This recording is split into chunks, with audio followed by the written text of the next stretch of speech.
ಎಲ್ಲ ಧ್ಯಾನ ಬಂಧುಗಳಿಗೆ ನಮಸ್ಕಾರ. ಸ್ವಾಧ್ಯಾಯವನ್ನ ಪ್ರಾರಂಭ ಮಾಡುವ ಮೊದಲು ಮಹಾವತಾರ್ ಬಾಬಾಜಿಯವರಿಗೆ ನನ್ನ ನಮನಗಳು.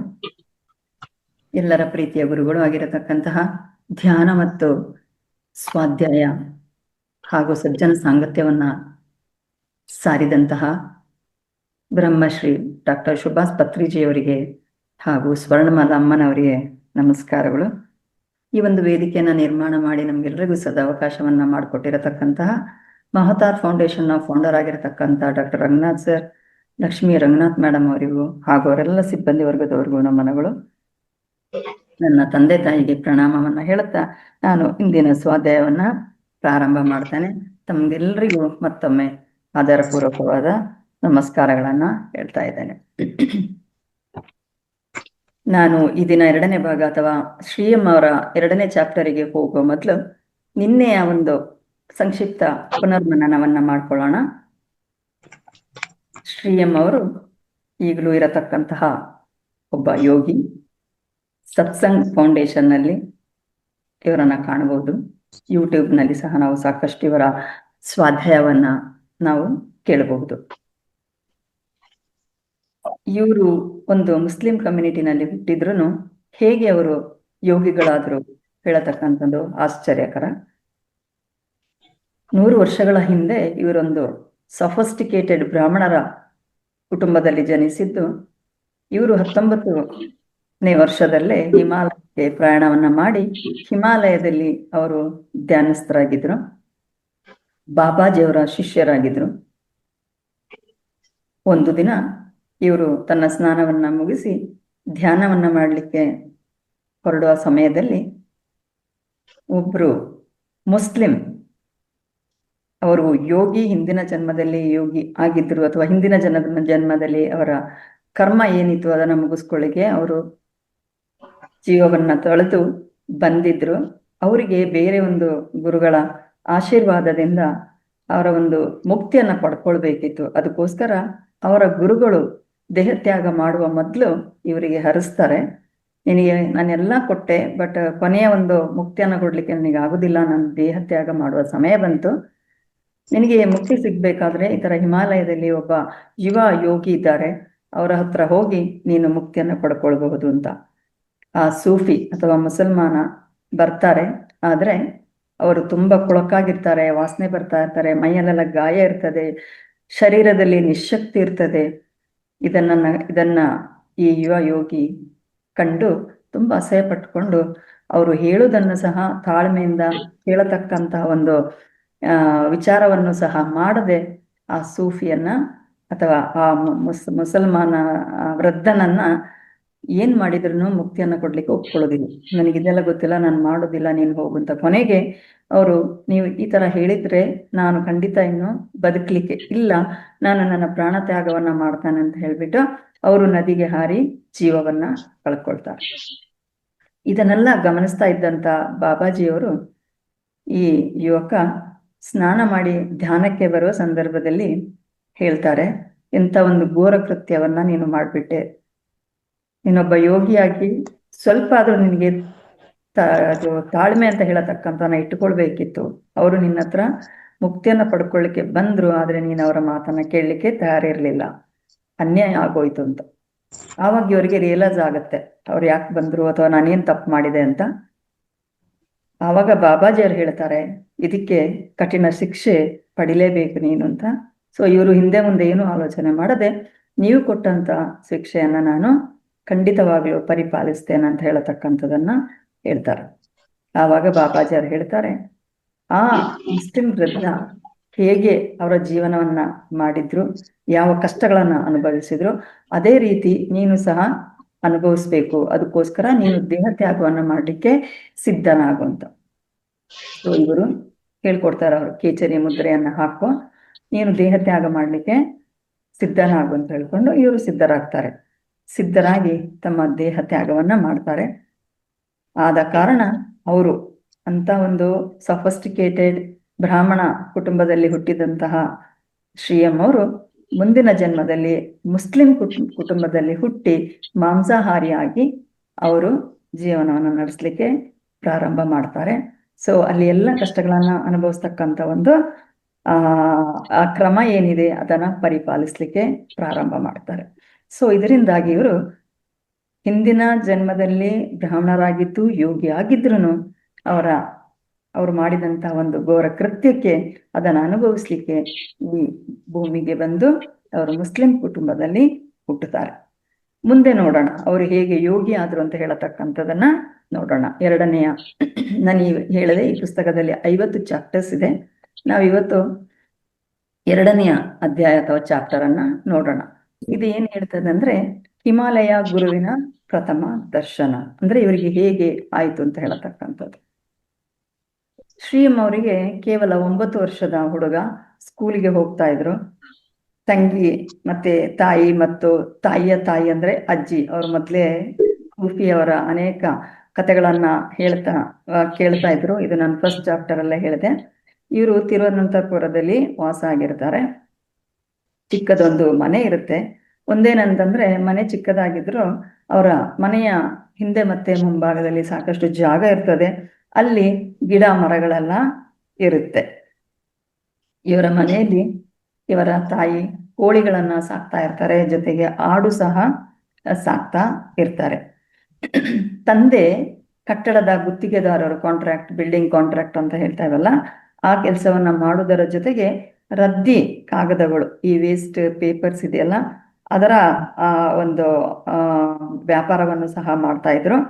ಮುದ್ರಣಾಲಯ ಅಂದ್ರೆ ಪ್ರೆಸ್ ಇದೆಯಲ್ಲ, ಪ್ರಿಂಟಿಂಗ್ ಪ್ರೆಸ್ಗಳಲ್ಲಿ, ಅಲ್ಲಿ ವೇಸ್ಟ್ ಆದಂತಹ ಪೇಪರ್ಗಳನ್ನ ತಂದು ಇವರು ಮಾರಿ ತಮ್ಮ ಜೀವನವನ್ನ ಸಾಗಿಸ್ತಾ ಇದ್ರು. ಅದಕ್ಕೋಸ್ಕರ ಒಂದು ಮನೆಯ ಹೊರಾಂಗಣದಲ್ಲಿ ಒಂದು ಶೆಡ್ ಅನ್ನ ಕಟ್ಟಿ ಅಲ್ಲಿ ಇವರು ಆ ಪೇಪರ್ಗಳನ್ನೆಲ್ಲ ರದ್ದಿ ಕಾಗದಗಳನ್ನ ಸ್ಟಾಕ್ ಮಾಡ್ಕೊಳ್ತಾ ಇದ್ರು. ಅಣ್ಣ ಮತ್ತು ತಂಗಿ ಬಗ್ಗೆ ನಾನು ಆಗ್ಲೇ ಹೇಳಿದೆ. ತಂಗಿ ಒಂದು ಒಳ್ಳೆಯ IAS ಆಫೀಸರ್ ಆಗಿ ರಿಟೈರ್ಡ್ ಆಗಿದ್ದಾರೆ. ಚಿಕ್ಕ ಮಕ್ಕಳಿದ್ದಾಗ ಇವರಿಬ್ರು ಶಾಲೆಗೆ ಹೋಗುದು, ಬಂದು ಸಾಯಂಕಾಲ ಆಟ ಆಡೋದು, ಹೋಮ್ವರ್ಕ್ ಮಾಡ್ಕೊಳ್ಳತಕ್ಕಂಥದ್ದು, ಇಂಥ ಚಟುವಟಿಕೆಗಳಲ್ಲಿ ಇವರು ತುಂಬಾ ಖುಷಿಯಿಂದ ಇರ್ತಾ ಇದ್ರು. ಇವರ ಮನೆಯ ಅಂಗಳದ ಸುತ್ತಲೂ ಕೇವಲ 3 ಅಡಿ ಎತ್ತರದ ಮಣ್ಣಿನ ಪಾಗಾರ ನಡುವೆ ಇದ್ದ ಹಳೆಯ ಒಂದು ಹಲಸಿನ ಮರ, ದೊಡ್ಡ ಒಂದು ಹಲಸಿನ ಮರ ಇರುತ್ತೆ. ಅಲ್ಲಿ ಅವರು ಗಟ್ಟಿಯಾದ ಒಂದು ಉಯ್ಯಾಲೆಯನ್ನ ಕಟ್ಟಿ ಶಾಲೆಯಿಂದ ಬಂದ ತಕ್ಷಣ ಅಲ್ಲಿ ಉಯ್ಯಾಲೆ ಆಟವನ್ನ ಆಡ್ತಾ ಇದ್ರು ಅಣ್ಣ ಮತ್ತು ತಂಗಿ. ಅದರಿಂದ ಅವರು ಬಹಳ ಒಂಥರ ಆನಂದವನ್ನ ಪಡಿತಾ ಇದ್ರು. ಜೊತೆಗೆ ಅವ್ರಿಗೇನು ಕಾಂಪೌಂಡ್ ಎಲ್ಲ ಇಲ್ಲದ ಕಾರಣ ಅಕ್ಕಪಕ್ಕದ ಮನೆಯ ಮಕ್ಕಳು ಸಹ ಬಂದು ಈ ಒಂದು ಜೋಕಾಲಿ ಅಥವಾ ಉಯ್ಯಾಲೆ ಏನಿದೆ ಅದರಲ್ಲಿ ಆಟ ಆಡಿ ಹೋಗ್ತಾ ಇದ್ರು. ಅದರ ಪಕ್ಕದಲ್ಲಿ ಇನ್ನೊಂದು ದೊಡ್ಡದಾದ ಒಂದು ಹಲಸಿನ ಮರ ಸಹ ಇತ್ತು. ಇವರು ಜೋಕಾಲಿ ಕಟ್ಟಿ ಆಟ ಆಡುವ ಹಲಸಿನ ಮರ ಅಲ್ಲದೆ ಇನ್ನೊಂದು ದೊಡ್ಡದಾದ ಹಲಸಿನ ಮರ ಸಹ ಇತ್ತು. ಇವರು ಕಾನ್ವೆಂಟಿಗೆ ಹೋಗ್ತಾ ಇದ್ರು, ಹೋಲಿ ಏಂಜಲ್ ಕಾನ್ವೆಂಟಿಗೆ ಹೋಗ್ತಾ ಇದ್ರು. ಅಂದ್ರೆ ಅಣ್ಣ ಮತ್ತು ತಂಗಿ ಇಬ್ರು ಸಹ ಸ್ಕೂಲಿಂದ ಬಂದ ತಕ್ಷಣ ಕೈಕಾಲು ತೊಳ್ಕೊಳ್ಳತಕ್ಕಂಥದ್ದು, ಏನಾದ್ರು ತಿಂಡಿ ತಾಯಿ ಕೊಟ್ಟಂತ ತಿಂದುಬಿಟ್ಟು, ಇದು ಮಾಮೂಲಿ ಎಲ್ಲ ಮಕ್ಕಳು ಮಾಡತಕ್ಕಂಥ ಒಂದು ಪ್ರಕ್ರಿಯೆ. ಆಮೇಲೆ ಮತ್ತೆ ಆಟ ಎಲ್ಲ ಆದ್ಮೇಲೆ ಸೂರ್ಯ ಮುಳುಗುವ ಹೊತ್ತಿಗೆ ಮತ್ತೆ ಕೈಕಾಲನ್ನು ತೊಳೆದು ಇವರು ತನ್ನ ಅಜ್ಜಿಯೊಟ್ಟಿಗೆ ಕೂತ್ಕೊಂಡು ಫಸ್ಟ್ ಅವರು ಅರೇಬಿಕ್ ಸೂಫಿಗಳ ಕಥೆಗಳನ್ನ ಹೇಳ್ತಾ ಇದ್ರು, ಅದನ್ನ ಕೇಳ್ತಾ ಇದ್ರು. ಆ ನಂತರ ಉರ್ದುವಿನಲ್ಲಿ ಪ್ರಾರ್ಥನೆಯನ್ನ ಮಾಡಿಬಿಟ್ಟು ಇವರು ತಮ್ಮ ಸ್ಕೂಲ್ಗಳಲ್ಲಿ ಕೊಟ್ಟಿರತಕ್ಕಂಥ ಹೋಮ್ವರ್ಕ್ ಅನ್ನು ಮಾಡಿ, ಊಟ ಮಾಡಿ ಮತ್ತೆ ಮಲಗತಕ್ಕಂಥ ಒಂದು ಪದ್ಧತಿಯನ್ನ ಅನುಸರಿಸ್ತಾ ಇದ್ರು. ಒಂದು ದಿನ ತಂಗಿ ಆಟ ಆಡಿ ಬೇಗ ಮನೆ ಒಳಗೆ ಬರ್ತಾಳೆ, ಹೋಮ್ವರ್ಕ್ ಬೇಗ ಮಾಡಬೇಕು ಅಂತ ಹೇಳತಕ್ಕಂಥದ್ದು. ಇವರು ಸ್ವಲ್ಪ ನಿಧಾನವಾಗಿ ಅಲ್ಲೇ ಇರ್ತಾರೆ. ಅಲ್ಲಿ ಇದ್ದು ಸ್ವಲ್ಪ ಅವರು ಮನೆಗೆ ಒಳಗೆ ಬರ್ಲಿಕ್ಕೆ ಅಂತ ಬಂದಾಗ ಅವರು ತಿರುಗಿ ನೋಡಿದಾಗ ಹಲಸಿನ ಮರದ ಕೆಳಗೆ ಒಬ್ಬರ ವ್ಯಕ್ತಿಯ ಒಂದು ಚಿತ್ರಣ ಇವರಿಗೆ ಕಾಣುತ್ತೆ. ಯಾರೋ ಒಬ್ರು ಹಲಸಿನ ಮರದ ಕೆಳಗೆ ನಿಂತು ಇವರನ್ನ ಇಣುಕ್ತಾ ಇರತಕ್ಕಂಥ ಒಂದು ಚಿತ್ರವನ್ನ ಅವ್ರು ಕಾಣ್ತಾರೆ. ಅವರಿಗೆ ಆಶ್ಚರ್ಯ ಆಗತ್ತೆ. ಅವರು ಮತ್ತೆ ಮನೆ ಒಳಗೆ ಬರುವುದಿಲ್ಲ, ಅಲ್ಲೇ ನಿಂತು ಅವರನ್ನ ನೋಡ್ತಾರೆ. ಅದು ಹೇಗಿತ್ತು ಅಂತಂದ್ರೆ ಒಂಥರ ಸೂರ್ಯಾಸ್ತ ಆದ್ಮೇಲೆ ಸ್ವಲ್ಪ ಮಬ್ಬು ಕತ್ತಲಾಗಿರ್ತದಲ್ಲ ಆ ಸಮಯ. ಇವರಿಗೆ ಆಶ್ಚರ್ಯ ಆಗುತ್ತೆ, ಏನು ಅಂತ ಹೇಳ್ಕೊಂಡು ಮತ್ತೆ ಅವರು ನಿಂತು ತಿರುಗಿ ನೋಡಿದಾಗ ಅವರು ಅವರನ್ನ ಕರೆದ ಹಾಗೆ ಅವರಿಗೆ ಫೀಲ್ ಆಗುತ್ತೆ, ಕರಿತಾ ಇದ್ದಾರೆ ಅಂತ ಹೇಳತಕ್ಕಂಥದ್ದು. ಅವ್ರು ಏನ್ ಮಾಡ್ತಾರೆ, ಮತ್ತೆ ವಾಪಸ್ ಆ ಹಲಸಿನ ಮರ ಏನಿದೆ, ದೊಡ್ಡ ಹಲಸಿನ ಮರ, ಅದರ ಕಡೆ ಹೆಜ್ಜೆಯನ್ನ ಹಾಕ್ತಾರೆ. ಏನಿದು ಅಂತ ನೋಡೋಣ ಅಂತ ಹೇಳ್ತಕ್ಕಂಥದ್ದು. ಇವರನ್ನ ಒಬ್ರು ಅಂದ್ರೆ ಅಲ್ಲಿ ಯಾರು ಇರ್ತಾರೆ ಅಂತಂದ್ರೆ ತುಂಬಾ ಒಂದು ವಯಸ್ಸಾದಂಥ ವ್ಯಕ್ತಿ, ಜೊತೆಗೆ ಅವರು ಕೇವಲ ಖಾಲಿ ಮೈಯಲ್ಲಿ ಇರ್ತಾರೆ, ಕೇವಲ ಒಂದು ಕಾವಿ ಬಟ್ಟೆಯನ್ನು ಮಾತ್ರ ಧರಿಸಿರ್ತಾರೆ. ಜೊತೆಗೆ ಅವರು ಏನೋ ಒಂಥರ ನಿಂತುಕೊಂಡು ಇವರನ್ನೇ ನೋಡತಕ್ಕಂಥದ್ದು. ಅಂದ್ರೆ ಅವ್ರು ಹೇಳ್ತಾರೆ, ನನಗೆ ವಿವರಿಸಲಾಗದ ಒಂದು ಚಿತ್ರಣವನ್ನು ನಾನು ನೋಡಿದೆ. ಅವರು ಹತ್ರ ನಾನು ಹೋದ ಹಾಗೆ ಅವರು ಬಾ ಅಂತ ಹೇಳತಕ್ಕಂಥ ಸನ್ನೆಯನ್ನ ಮಾಡ್ತಾ ಇದ್ರು ಅಂತ ಹೇಳತಕ್ಕಂಥದ್ದು. ಇವರಿಗೆ ಫಸ್ಟಿಗೆ ಒಮ್ಮೆ ಭಯ ಆಯ್ತು, ಆದ್ರೆ ನಂತರ ಅವರಿಗೆ ಧೈರ್ಯ ಬಂತು. ಅವರು ಓಡಿ ಹೋಗ್ಬೇಕು ಅಂತ ಅಂದ್ಕೊಂಡ್ರು ಸಹ ಅವರು ಓಡಿ ಹೋಗ್ಲಿಲ್ಲ. ಆ ವ್ಯಕ್ತಿಯ ಬಳಿಗೆ ಹೋಗ್ಬೇಕು ಅಂತ ತೀರ್ಮಾನ ಮಾಡಿ ಅವರಲ್ಲಿ ಅವರ ಹತ್ರ ಹೋಗ್ತಾರೆ. ಆ ನಂತರ ಹೋಗಿ ಅವ್ರ ಮುಂದೆ ನಿಲ್ತಾರೆ. ಆಗ ಅವರು ಇವರಿಗೆ ಸ್ಪಷ್ಟವಾಗಿ ಒಂದು ವ್ಯಕ್ತಿ ಅಂತ ಹೇಳತಕ್ಕಂಥದ್ದು ಕಾಣುತ್ತೆ. ಎತ್ತರವಾಗಿ ಗೌರವವರ್ಣ, ಕಟ್ಟುಮಸ್ತಿನ ದೇಹ, ಅಪರಿಚಿತ ವ್ಯಕ್ತಿ, ಮೊಣಕಾಲಿನಿಂದ ಮೇಲೆ ಸೊಂಟಕ್ಕೆ ಸ್ಥಿತಿಕೊಂಡಂತ ಒಂದು ಬಟ್ಟೆ ಬಿಟ್ರೆ ಮೈಯೆಲ್ಲ ಬರಿಮೈಯಲ್ಲಿ ಅವರು ಇದ್ರು. ಕೊಂಚ ಕಂದು ಬಣ್ಣದ ದಪ್ಪ ಜಡೆಯ ನೀಳ ಕೇಶವನ್ನ ತಲೆಯ ಮೇಲೆ ಉದ್ದಕ್ಕೆ ಟೊಪ್ಪಿಯಂತೆ ಸುತ್ತಿ ತುರುಬು ಕಟ್ಕೊಂಡಿದ್ರು. ಅಂದ್ರೆ ತುಂಬಾ ಉದ್ದ ಕೂದ್ಲಿತ್ತು, ಅದನ್ನ ಅವರು ತುರುಬು ಕಟ್ಕೊಂಡಿದ್ರು. ಅವರು ಇದನ್ನೆಲ್ಲ ನೋಡಿದಾಗ ಅವರಿಗೆ ತುಂಬಾ ಕುತೂಹಲ ಕೆರಳಿಸಿತು. ತಾಮ್ರ ವರ್ಣದ ದೊಡ್ಡ ಕಿವಿಯ ಓಲೆಯನ್ನ ಹಾಕಿದ್ರು. ಸಾಮಾನ್ಯವಾಗಿ ಹಳೆಯ ಸನ್ಯಾಸಿಗಳನ್ನ ನೋಡಿದಾಗ ನಮಗೆ ಗೊತ್ತಾಗುತ್ತೆ, ತಾಮ್ರದ ದೊಡ್ಡವರು ರಿಂಗಿನ ಹಾಗೆ ಅವರು ಹಾಕೊಂಡಿರ್ತಾರೆ. ಬಲಗೈಯಲ್ಲಿ ಹಿಡಿದ ಹೊಗಳಷ್ಟು ಬಣ್ಣದ ಒಂದು ನೀರಿನ ಪಾತ್ರೆ, ಮುಖದಲ್ಲಿ ಪ್ರಧಾನವಾಗಿ ಎದ್ದು ಕಾಣುವ ವಿಶಾಲ ನೇತ್ರಗಳು, ಕಣ್ಣುಗಳು, ಕಂದು ಮಿಶ್ರಿತ ಕಪ್ಪು ಬಣ್ಣದ ಮಿನುಗುವ ಆ ಕಂಗಳಲ್ಲಿ ತುಳುಕುತ್ತಿದ್ದ ಪ್ರೀತಿ. ಇವರನ್ನ ನೋಡಿದಾಗ ಅವರು ತುಂಬಾ ಪ್ರೀತಿಯಿಂದ ನೋಡ್ತಾ ಇದ್ರು. ಮತ್ತೆ ಆತ್ಮೀಯತೆ ಸಹ ಇತ್ತು. ಯಾವುದೇ ಹಿಂಜರಿಕೆ ಇಲ್ಲದೆ ಅವರು ತಮ್ಮ ಬಲಗೈಯನ್ನು ನನ್ನ ತಲೆಯ ಮೇಲಿರಿಸಿ ಮೃದುವಾದ ದನಿಯಲ್ಲಿ ಕುಚ್ ಯಾದಾಯ, ಅಂದ್ರೆ ಅವರು ಹಿಮಾಲಯದಿಂದ ಬಂದಂತ ಅವರಾಗಿರ್ತಾರೆ, ಆದ ಕಾರಣ ಹಿಂದಿಯಲ್ಲಿ ಅವರು ನಿಮ್ಗೆ ಏನಾದ್ರೂ ನೆನಪಾಗ್ತಾ ಇದೆ ಅಂತ ಹೇಳತಕ್ಕಂಥದನ್ನ ಕೇಳ್ತಾರೆ. ಸೊ ಇವರು ಕೇರಳದಲ್ಲಿ ನೆಲೆಸಿದ್ರು ಸಹ ದಕ್ಕನಿ ಅಂತ ಕರೆಯಲ್ಪಡುವ ಹಿಂದಿಗೆ ಸಮೀಪವಿರುವ ಉರ್ದುವಿನ ಕೆಲವು ಉಪಭಾಷೆಗಳನ್ನ ಇವರು ಬಳಸ್ತಾ ಇದ್ರು. ಹಾಗಾಗಿ ಹಿಂದಿಯಲ್ಲಿ ಇವರಿಗೆ ಕುಚ್ ಯಾದ್ ಆಯಾ ಅಂತ ಕೇಳಿದಾಗ ಅವರಿಗೆ ಚೆನ್ನಾಗಿ ಅರ್ಥ ಆಗುತ್ತೆ ಈ ಪ್ರಶ್ನೆ. ಅವರು ನಹಿ ಅಂತ ಹೇಳ್ತಾರೆ, ಇಲ್ಲ ಅಂತ ಹೇಳತಕ್ಕಂಥದ್ದನ್ನ ಹೇಳ್ತಾರೆ. ತಲೆಯ ಮೇಲಿಂದ ಕೈಯನ್ನ ತೆಗೆದು ಅವರ ಎದೆಯ ಮಧ್ಯಭಾಗದಲ್ಲಿ ನಿರ್ವಹಿಸುತ್ತಾ ಬಾದ್ ಮೇ ಮಾಲೂಮ್ ಹೋ ಜಾಯೇಗ, ನಿನಗೆ ಆಮೇಲೆ ಇದು ಅರ್ಥ ಆಗುತ್ತೆ. ಅಪ್ ವಾಪಸ್ ಗರ್ ಜಾವೋ, ಈಗ ನೀನು ಮನೆಗೆ ಹೋಗು ಅಂತ ಹೇಳತಕ್ಕಂಥದನ್ನ ಹೇಳ್ತಾರೆ. ಅವರು ಏನು ಹೇಳ್ತಿದ್ದಾರೆಂದು ಆಗ್ಲೂ ಅವರಿಗೆ ಸ್ಪಷ್ಟವಾಗಿ ತಿಳಿಯಿಲ್ಲ. ಫಸ್ಟ್ ಕುಚ್ಚಿ ಆದಾಯ ಅಂತ ಹೇಳತಕ್ಕಂಥದ್ದು ಗೊತ್ತಾಯ್ತು, ಮತ್ತೆ ಮುಂದೆ ಅವರಿಗೆ ಉರ್ದು ಭಾಷೆಯಲ್ಲಿ ಕರೆಕ್ಟ್ ಆಗಿ ಅರ್ಥ ಆಗಿಲ್ಲ. ಏನು ಹೇಳುತ್ತಿದ್ದಾರೆಂದು ಆಗಲೂ ತಿಳಿಯದೆ ಆದರೂ ಆಜ್ಞಾಪಾಲಕನಂತೆ ತಕ್ಷಣ ಮನೆಯ ಕಡೆಗೆ ನಡೆಯತೊಡಗಿದರು. ಅವಸರವಾಗಿ ಮನೆಗೆ ನಡೆಯುತ್ತಿರುವಂತೆ ಅವರ ಸ್ಪರ್ಶದಿಂದ ನನ್ನ ಹೃದಯ ಹಗುರವಾದದ್ದು ಭಾಸವಾಯಿತು. ಏನೋ ಒಂದು ಫೀಲಿಂಗ್ ಆಯ್ತು, ಒಂಥರ ಲೈಟ್, ನನ್ನ ಶರೀರ ಒಂಥರ ಭಾರ ಇಲ್ಲದೆ ಹಗುರ ಆಗಿದೆ ಅಂತ ಹೇಳತಕ್ಕಂಥ ಫೀಲಿಂಗ್ ಅವರಿಗೆ ಆಯ್ತು. ಹಿಂಬಾಗಿಲಿನ ಕಡೆಯ ಮೆಟ್ಟಲು ತಲುಪಿದಾಗ ಅವರಿಗೊಂದು ಮನಸ್ಸಾಗುತ್ತೆ, ನಾನು ಮತ್ತೊಮ್ಮೆ ತಿರುಗಿ ನೋಡ್ತೇನೆ ಆ ವ್ಯಕ್ತಿ ಅಲ್ಲಿ ಇದ್ದಾರ ಮರದಡಿಯಲ್ಲಿ ಅಂತ. ಆದ್ರೆ ಇವರು ತಿರುಗಿ ನೋಡಿದಾಗ ಅಲ್ಲಿ ಯಾರು ಸಹ ಇರುವುದಿಲ್ಲ. ಸೊ ಹಾಗಾಗಿ ಮತ್ತೆ ಇವರು ಮನೆಯ ಒಳಗೆ ಬರ್ತಾರೆ. ಹಾಗೇನೆ ಮನೆಯೊಳಗೆ ಓಡ್ ಬಂದು ಇವರು ಏನ್ ಕಂಡಿದ್ದಾರೆ ಅಂತ ಹೇಳತಕ್ಕಂತನ್ನ ತನ್ನ ತಾಯಿಯೊಟ್ಟಿಗೆ ಮತ್ತೆ ತನ್ನ ತಂಗಿಯೊಟ್ಟಿಗೆ ಹೇಳ್ಕೊಳ್ಬೇಕು ಅಂತ ಅನ್ಕೊಳ್ತಾರೆ. ಅವರು ಪ್ರಯತ್ನವನ್ನ ಪಡ್ತಾರೆ, ಆದ್ರೆ ಅವರಿಗೆ ಏನು ಒಂದು ಹೇಳಬೇಕು ಅಂತ ಹೇಳತಕ್ಕಂಥದ್ದನ್ನ ಹೊರಗೆ ಹಾಕ್ಲಿಕ್ಕೆ ತಡೆ ಉಂಟಾಗುತ್ತೆ. ಅವರು ನಾನ್ ವೆಜಿಟೇರಿಯನ್ ಆಗಿರ್ತಾರೆ, ಕೇರಳದವರಾದ ಕಾರಣ, ಜೊತೆಗೆ ಮುಸ್ಲಿಂ ಫ್ಯಾಮಿಲಿಗೆ ಸೇರಿದವರು. ಆ ದಿನ ಅವ್ರ ತಾಯಿ ಮೀನ್ ಸಾರನ್ನ ಮಾಡ್ತಾ ಇರ್ತಾರೆ. ಇವರು ಊಟಕ್ಕೆ ಕೂತಾಗ ಸಹ ನನಗೆ ಹೀಗಾಯ್ತು, ನಾನು ಹೀಗೆ ಒಂದು ವ್ಯಕ್ತಿಯನ್ನ ಕಂಡೆ ಅಂತ ಹೇಳತಕ್ಕಂಥದನ್ನ ಹೇಳ್ಬೇಕು ಅಂತ ಬಾಯಿ ತೆಗೆದ್ರು ಅವರಿಗೆ ಮತ್ತೆ ಒಂಥರ ಉಸಿರು ಕಟ್ಟಿದಂಗಾಗಿ ಅದಕ್ಕೆ ತಡೆ ಉಂಟಾಗುತ್ತೆ, ಅವರಿಗೆ ಹೇಳಲಿಕ್ಕೆ ಆಗುದಿಲ್ಲ.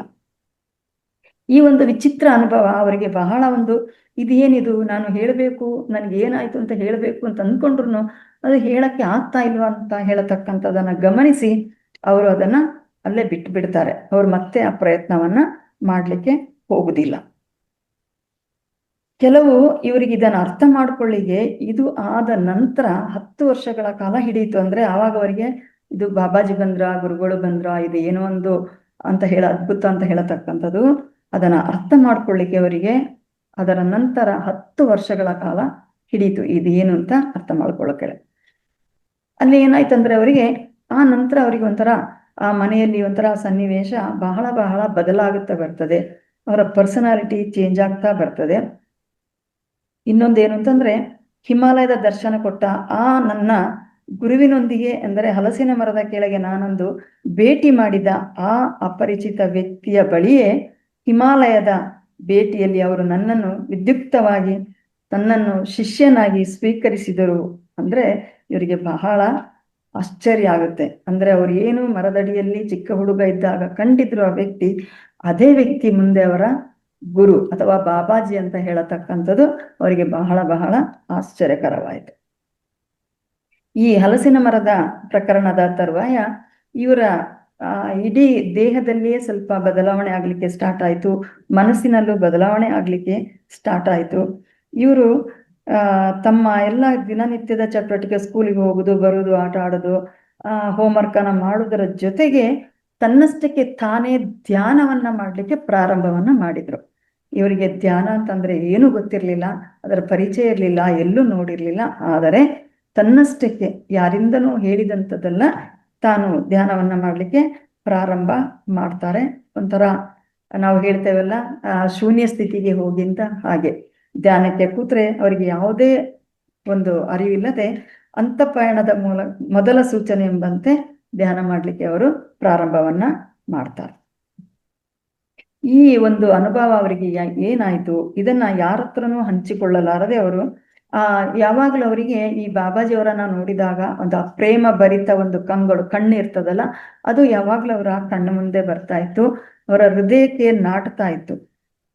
ಒಂದು ರಾತ್ರಿ ಅವರು ದಯಾಪೂರ್ಣ ನೋಟದ ವ್ಯಕ್ತಿಯನ್ನು ನೆನೆಯುತ್ತಾ ಎಂದಿನಂತೆ ನನ್ನ ತಾಯಿ ಹಾಗೂ ತಂಗಿಯರ ಪಕ್ಕದಲ್ಲಿ ಮಧ್ಯದಲ್ಲಿ ಅವರು ಮಲ್ಕೊಂಡಿದ್ರು ರಾತ್ರಿ ಮಲಗುವಾಗ. ಯಾಕಂತಂದ್ರೆ ನಾನು ಫಸ್ಟ್ ಚಾಪ್ಟರ್ ಅಲ್ಲೇ ಹೇಳಿದೆ, ಅವರಿಗೆ ತುಂಬಾ ಕೆಟ್ಟ ಕನಸು ಬೀಳತಕ್ಕಂಥದ್ದು, ನಿದ್ರೆಯಲ್ಲಿ ಹೇಳತಕ್ಕಂಥದ್ದು, ಇದೆಲ್ಲ ಭಯ, ಒಂಥರ ಹೆದರಿಕೆ ಆಗತಕ್ಕಂಥದ್ದು ಏನು ನಡೀತಲೇ ಬರ್ತಾ ಇತ್ತು. ಸೊ ಇವರು ತಂಗಿ ಮತ್ತು ತಾಯಿಯ ಮಧ್ಯದಲ್ಲಿ ಮಲಗ್ತಾ ಇದ್ರು. ಯಾವಾಗ್ಲೂ ತಾಯಿ ಬೆಳಿಗ್ಗೆ ಸ್ಕೂಲಿಗೆ ಹೋಗ್ಬೇಕಲ್ಲ, ಅದಕ್ಕೋಸ್ಕರ ತಟ್ಟಿ ಕರೆದು ಎಬ್ಬಿಸ್ತಾ ಇದ್ರು. ಆದರೆ ಆ ರಾತ್ರಿ ಮಾತ್ರ ಭಿನ್ನವಾಗಿತ್ತು. ಅಂದ್ರೆ ಈ ಮರದಡಿಯಲ ವ್ಯಕ್ತಿಯನ್ನ ಕಂಡ ನೆಕ್ಸ್ಟ್ ಡೇಯ ಅದೇ ದಿನದ ರಾತ್ರಿಯ ನಿದ್ರೆ, ಮರುದಿನದ ಬೆಳಿಗ್ಗೆ ಒಂದು ಚಿತ್ರಣವನ್ನ ಅವ್ರು ಹೇಳ್ತಾರೆ. ಮಧ್ಯರಾತ್ರಿಯ ವೇಳೆಗೆ ಎದೆಯ ಮಧ್ಯಭಾಗದಲ್ಲಿ ಏನೋ ಅಪೂರ್ವವಾದೊಂದು ಅನುಭವವಾದಂತಾಗಿತ್ತು. ಇದ್ದಕ್ಕಿದ್ದಂತೆ ಎಚ್ಚರಗೊಂಡೆ. ಹಕ್ಕಿಯ ಕೋಮಲ ಪುಕ್ಕದ ಯಾರೋ ನನ್ನಲ್ಲಿ ಪುಳಕ ಉಂಟು ಮಾಡುತ್ತಾ ಇದ್ದಾರೆ ಅಂತ ಅವರಿಗೆ ಅನಿಸಿತು. ಕ್ರಮೇಣ ಒಂದು ರೀತಿಯ ಚಳಕು ನನ್ನ ಬೆನ್ನು ಹುರಿಯ ಕೊನೆಯಿಂದ ತುದಿಯವರೆಗೆ ಹರಿಯಲ್ಲ. ಈ ಚಳಕು ಅಂದ್ರೆ ಗೊತ್ತಲ್ಲ, ಸಡನ್ ಆಗಿ ಹಿಂಗಾಗತ್ತಲ್ಲ ಹೊಡೆಯಲಿ, ಅದು ಆ ತರ ಆಗ್ಲಿಕ್ಕೆ ಅವರಿಗೆ ಪ್ರಾರಂಭ ಆಯ್ತು. ಇಷ್ಟವರೆಗೆ ಅದಾಗಿರ್ಲಿಲ್ಲ. ಎದ್ದು ಕುಳಿತುಕೊಳ್ಳಲು ಹೋದ್ರು. ಆದ್ರೆ ಅಮ್ಮನಿಗೆ ಎಚ್ಚರವಾಗಿ ಏನಾಯ್ತೆಂದು ಕೇಳ್ತಾರೆ. ಆದ ಕಾರಣ ಹಾಗೆ ಮಲಗಿಕೊಂಡೆ, ಕಣ್ಣು ಮುಚ್ಚಿ. ಅವರು ಅಂದ್ರೆ ನಾವು ಹೇಳ್ತಾವಲ್ಲ, ನೀನು ನಿನ್ನನ್ನೇ ನೋಡು, ನಿನ್ನ ಒಳಗಿನ ಆತ್ಮವನ್ನ ನೋಡು ಅಂತ, ಹಾಗೆ ಅವರು ಕಣ್ಣು ಮುಚ್ಚಿ ಮಲಗಿ ತನ್ನನ್ನೇ ತನ್ನ ನೋಡ್ಲಿಕ್ಕೆ ಪ್ರಾರಂಭ ಮಾಡಿದ್ರು. ಫಸ್ಟಿಗೆ ಅವರಿಗೆ ಕಂಡಿತು ಆ ಮಮತೆ ತುಂಬಿದ ಕಂಗಳು ಅವರಿಗೆ ಮತ್ತೆ ಕಾಣಿಸಿತು. ಅವು ನನ್ನ ತಕ್ಷಣ ಅವು ಕೂಡಲೇ ಮಾಯ ಆಯಿತು. ಆ ಜಾಗದಲ್ಲಿ ಒಂದು ಶೀತಲವಾದ ಬೆಳಕು, ಬಹಳ ತಂಪಾದ ಒಂದು ಬೆಳಕನ್ನ ಅವರು ಕಂಡ್ರು. ಬೆನ್ನು ಹುರಿಯ ಹೃದಯವನ್ನು ಆವರಿಸಿತು ಆ ತಂಪಾದ ಒಂದು ಬೆಳಕು. ಹೀಗೆ ವಯಸ್ಸಿಗೆ ನನಗರ್ಥವಾಗಿದ್ದು ಅದೊಂದು ಆನಂದದ ಉನ್ಮತ್ತ ಅನುಭವ ಅಷ್ಟೇ, ಬೇರೇನು ನನಗೆ ಅರ್ಥ ಆಗಿಲ್ಲ. ನನಗೆ ಬಹಳ ಒಂದು ಆನಂದ ಆಗಿದೆ ಅಂತ ಹೇಳತಕ್ಕಂಥದ್ದು ಅವರಿಗೆ ಅರ್ಥ ಆಯ್ತು. ಸಮಾಧಿ ಸ್ಥಿತಿಯ ಆ ಮೊದಲ ಅನುಭವ ಎಷ್ಟು ಹೊತ್ತು ಇತ್ತೋ ತಿಳಿಯೇ. ಅಷ್ಟರಲ್ಲಿ ಅಮ್ಮನ ಧ್ವನಿ ಕೇಳಿಸುತ್ತೆ. 7 ಮಗು ಶಾಲೆಗೆ ಹೋಗ್ಲಿಕ್ಕೆ ಹೊತ್ತಾಯ್ತು. ಅಮ್ಮ ಮೃದುವಾಗಿ ತಿವಿದು ಇವರನ್ನ ಎಬ್ಬಿಸ್ತಾ ಇದ್ರು. ಅಂದ್ರೆ ಇವರಿಗೆ ಕನಸಿನಲ್ಲಿ ಇದೆಲ್ಲ ಒಂದು ಅನುಭವ ಆಯ್ತು. ಕಣ್ತೆರೆದು ಎದ್ದು ಕೂತು ನೋಡಿದ್ರೆ ಇಲ್ಲಿ ಪರಮಾನಂದವೂ ಇಲ್ಲ, ಬೆಳಕೂ ಇಲ್ಲ, ಚಳಕೂ ಇಲ್ಲ, ಏನು ಸಹ ಇಲ್ಲ. ಆದರೆ ಎಲ್ಲವೂ ಕ್ಷಣ ಮಾತ್ರದಲ್ಲಿ ಮಾಯವಾಗಿತ್ತು. ಎದ್ದು ಮತ್ತೆ ಅವರು ಸ್ನಾನವೆಲ್ಲ ಮಾಡಿ ಬಂದು ತಿಂಡಿಯನ್ನ ತಿಂದು ಮತ್ತೆ ಅವರು ಸ್ಕೂಲಿಗೆ ಹೊರಟರು. ಆದ್ರೆ ಅವರಿಗೆ ಸ್ಕೂಲಿಗೆ ಹೋಗ್ತಾ ಇದ್ಲು ಸಹ ಇಷ್ಟೆಲ್ಲ ಕ್ರಿಯೆಯನ್ನ ಮಾಡ್ತಾ ಇದ್ರು. ಆ ಒಂದು ವ್ಯಕ್ತಿಯ ಒಂದು ಕರುಣಾಪೂರ್ವ ಕಂಗಳು ಇವ್ರ ಮುಂದೆ ಬರ್ತಾನೆ ಇತ್ತು. ಅಂದಿನಿಂದ ಅವ್ರು ಏನ್ ಮಾಡ್ತಾರೆ, ಪ್ರತಿದಿನ ರಾತ್ರಿ ಧ್ಯಾನ ಮಾಡೋದನ್ನ ಮುಂದುವರಿಸಿದ್ರು. ಓದಬೇಕಿದ್ದ ಕೃತಿಗಳು ದೈವಾನುಗ್ರಹದಿಂದ ಎಂಬಂತೆ ತಂತಾನೆ ನನ್ನ ಕೈ ಸೇರತೊಡಗಿತು. ಕೆಲ ಅಸಾಮಾನ್ಯ ಅನುಭವಗಳು ನನಗೆ ಆಗತೊಡಗಿದವು. ಅವುಗಳನ್ನೆಲ್ಲ ಅವರು ನೆಕ್ಸ್ಟ್ ಮುಂದಿನ ಅವರ ಚಾಪ್ಟರ್ಗಳಲ್ಲಿ ತಿಳಿಸ್ತಾ ಬರ್ತಾರೆ. ಇದು 2ನೆಯ ಚಾಪ್ಟರ್.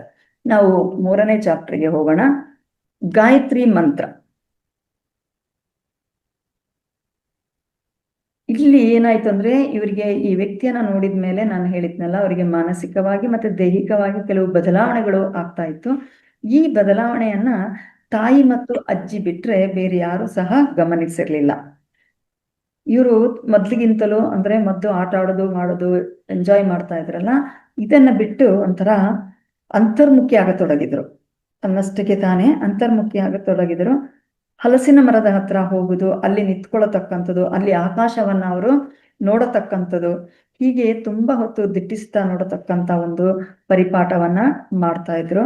ಆಗಾಗ ಇದನ್ನ ತಾಯಿಯ ಕಣ್ಣಿಗೆ ಸಹ ಬೀಳ್ತಾ ಇದ್ರು. ಇದೇನ್ ಇವನು ಹೋಗಿ ಈ ಒಂದು ಹಲಸಿನ ಮರದ ಕೆಳಗೆ ನಿಂತು ಈ ತರ ಆಕಾಶವನ್ನ ನೋಡ್ತಾನೆ, ದಿಟ್ಟಿಸಿ ನೋಡ್ತಾನೆ, ಏನು ಅಂತ ಹೇಳತಕ್ಕಂಥದ್ದು.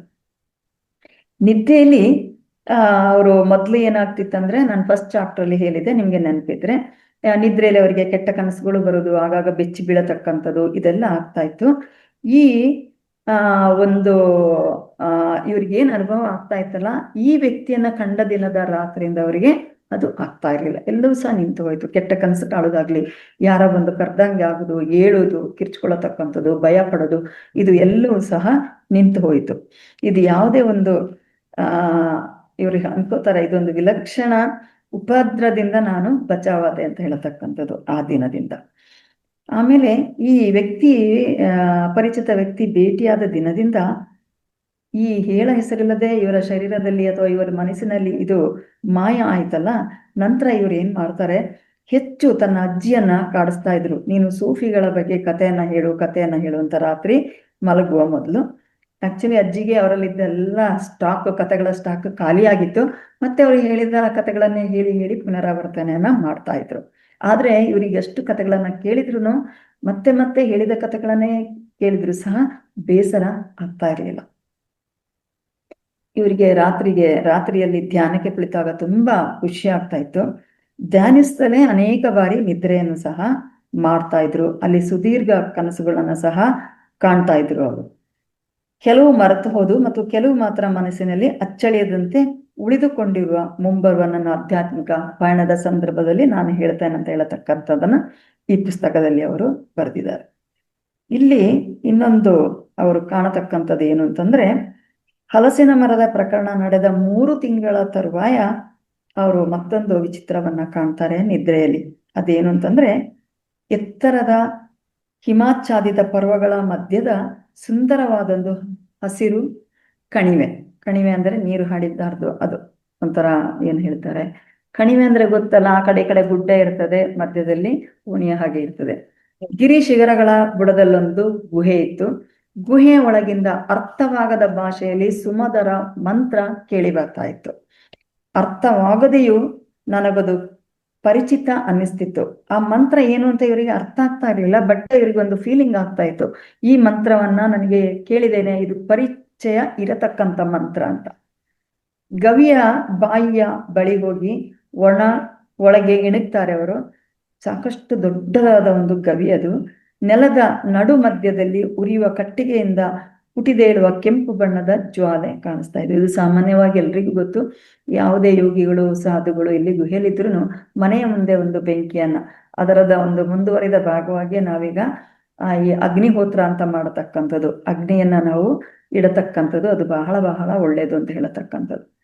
ಗುಹೆಯ ಕೊನೆ ತುದಿಯಲ್ಲಿ ಎತ್ತರವಾದ ಪೀಠ, ಅದರ ಮೇಲೆ ನೀಳಗೂದಲಿನ ಮಧ್ಯ ವಯಸ್ಸಿನ ಓರ್ವ ಗಡ್ಡಧಾರಿ ವ್ಯಕ್ತಿ ಕಾಣಿಸಿದ್ರು. ಆತ ಅಗ್ನಿಗೂ ನನಗೂ ಮುಖ ಮಾಡಿ ಕುಳಿತಿದ್ದ. ಕಂದು ಬಣ್ಣದ ಮರದ ತೊಗಟೆಯನ್ನ ಸುತ್ತಿಕೊಂಡಿದ್ರು. ಬಟ್ಟೆ ಅಲ್ಲ, ಆ ಮರದ ಒಂದು ಚೆಕ್ಕೆ ಅಂತ ಹೇಳ್ತಾರಲ್ಲ, ಅದನ್ನ ಅವರು ಸುತ್ತಕೊಂಡಿದ್ರು. ಎದೆಯ ಮೇಲೆ ಅಡ್ಡವಾಗಿ ಹತ್ತಿಯ ಹಗ್ಗದಂತೆ ಕಾಣುತ್ತಿದ್ದ ಒಂದು ಬಿಳಿಯ ತೆಳು ಪಟ್ಟಿ ಮಾತ್ರ ಅವರು ಹಾಕೊಂಡಿದ್ರು ತಮ್ಮ ಎದೆಯ ಮೇಲೆ. ಅವರು ಮಂತ್ರವನ್ನ ಪಠಣ ಮಾಡ್ತಾ ಇದ್ರು. ಹಾಗೇನೆ ಅವರ ನೀಳ ಕೂದ್ಲಿತ್ತಲ್ಲ, ಅದೇ ಬಗೆಯ ವಸ್ತ್ರ ಹಾಗೂ ಬಿಳಿಯ ದಾರ ಧರಿಸಿದ ಹಲವು ಮಂದಿ ಯುವಕರು ಅವರ ಸುತ್ತಲೂ ಕೂತ್ಕೊಂಡು ಅವ್ರು ಹೇಳತಕ್ಕಂತಹ ಒಂದು ಮಂತ್ರವನ್ನ ಆ ಮಕ್ಕಳು ಸಹ ಪಠಣವನ್ನ ಮಾಡ್ತಾ ಇದ್ರು. ಅವರೆಲ್ಲ ಆತನಿಗೆ ಎದುರಾಗಿ ಅರ್ಧ ವೃತ್ತಾಕಾರದಲ್ಲಿ, ಅರ್ಧ ಚಂದ್ರಾಕೃತಿ ಅಂತ ಹೇಳ್ತೇವಲ್ಲ, ಫುಲ್ ಸರ್ಕಲ್ ಅಲ್ಲ, ಅರ್ಧ ವೃತ್ತಾಕಾರ, ಅದರಲ್ಲಿ ಕುಳಿತು ಈ ಒಂದು ಮಂತ್ರವನ್ನ ಪಠಣ ಮಾಡ್ತಾ ಇದ್ರು. ಆಮೇಲೆ ಏನಾಯ್ತು ಅಂತಂದ್ರೆ, ಈ ಪಠಣವನ್ನ ಮಾಡಿದಾಗ ಈ ಶ್ರೀಯಂ ಸಹ ಅವರೊಟ್ಟಿಗೆ ಕೂತ್ಕೊಂಡು ಪಠಣವನ್ನ ಮಾಡ್ಲಿಕ್ಕೆ ಪ್ರಾರಂಭ ಮಾಡಿದ್ರು.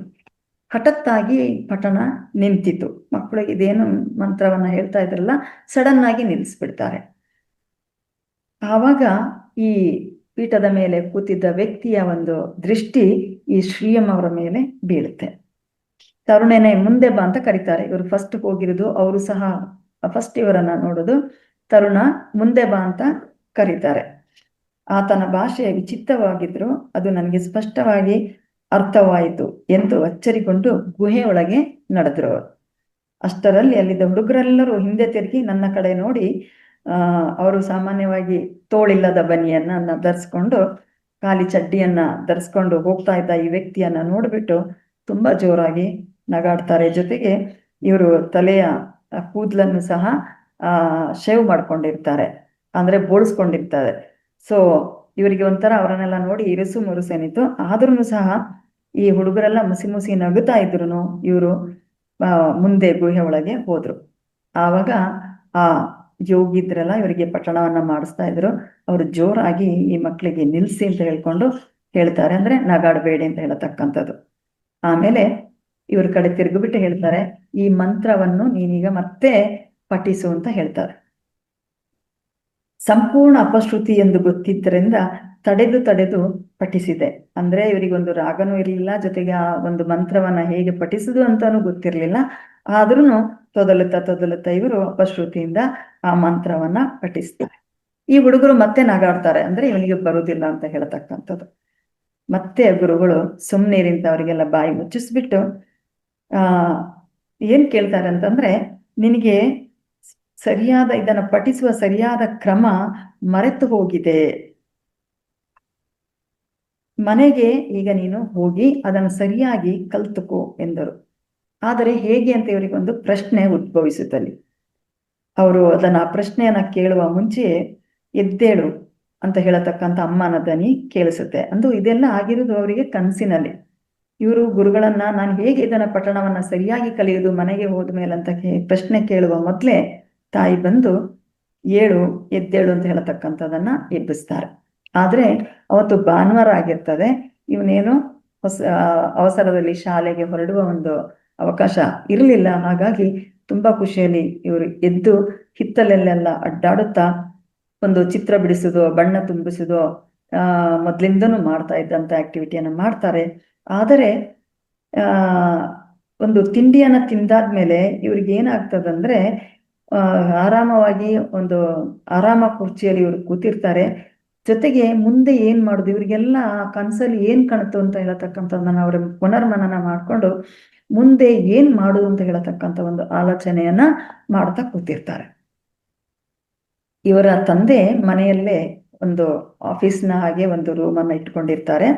ಅಲ್ಲಿ ಅವ್ರಿಗೆ ಒಂದು ದೊಡ್ಡ ಬೀಟಿ ಮರದ ಒಂದು ದೊಡ್ಡ ಟೇಬಲ್ ಅನ್ನ ಇಟ್ಕೊಂಡಿರ್ತಾರೆ.